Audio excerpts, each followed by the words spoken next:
children, no matter where they live or their circumstances, have the right to quality education. But in Nigeria, this is a huge challenge, as 1 in every 5 of the world's out-of-school children is said to be in Nigeria, a situation that persisted even before the outbreak of the coronavirus pandemic. While the Nigerian government is still contemplating on whether to open schools or wait for the coronavirus pandemic to go away before reopening, many pupils are left without alternative form of education. Experts believe that the situation may lead to total loss of an academic year and thousands of attendant social ills. Getting children back to learning poses a massive challenge in the light of safety protocols. Now, joining us via Skype is the chairman, Lagos State Universal Basic Education Board, Wahab Alawiye King. Good morning. Thank you for joining us on TVC Breakfast. Now, so many concerns have been raised with regards to the issue of the reopening of schools, especially with regards to what COVID-19 has, sprung up as a result of the fact that people had to stay back at home and children as well have to stay at home. Now, talk to us what SUBEB is doing in terms of policy framing or formulating to ensure that there is some level of inclusivity, taking to cognizance the situation on the ground as we speak. Well, thank you very much. In all honesty, we are not in a rush to open our schools. What is paramount to us now is the health and safety concern of our stakeholders. When I say stakeholders in this regard, we mean the pupil, the teachers, the head teachers, and all other non-teaching staff in our schools. We need to know what is going on around the world. COVID-19 has created mass hysteria across the globe. With no sign of mitigation in place, we need to be very careful.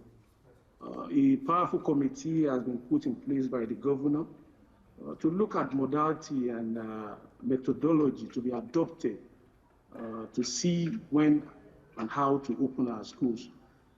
The committee has finished the work.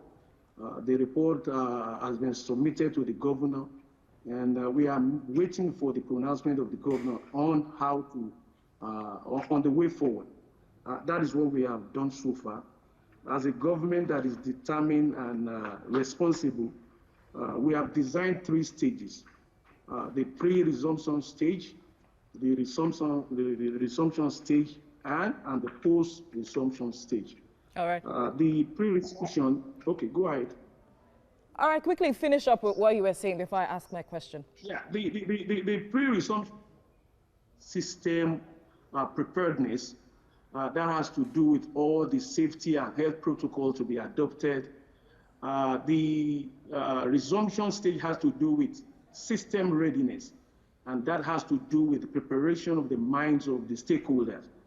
And the system resilience is how to respond to now, are you taking into cognizance public schools as this all of these developments are being made, public and private schools carrying every stakeholder along so that there will be some level of inclusivity? We also have the special kids who their parents seem to are worried or concerned that they are being left out of all of these plannings.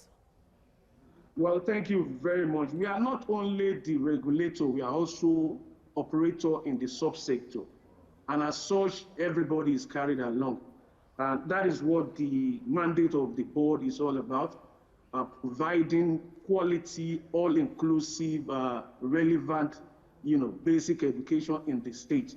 And as we all know that it's government alone cannot do it, that is why we have opened up the space for the private sector to come on board.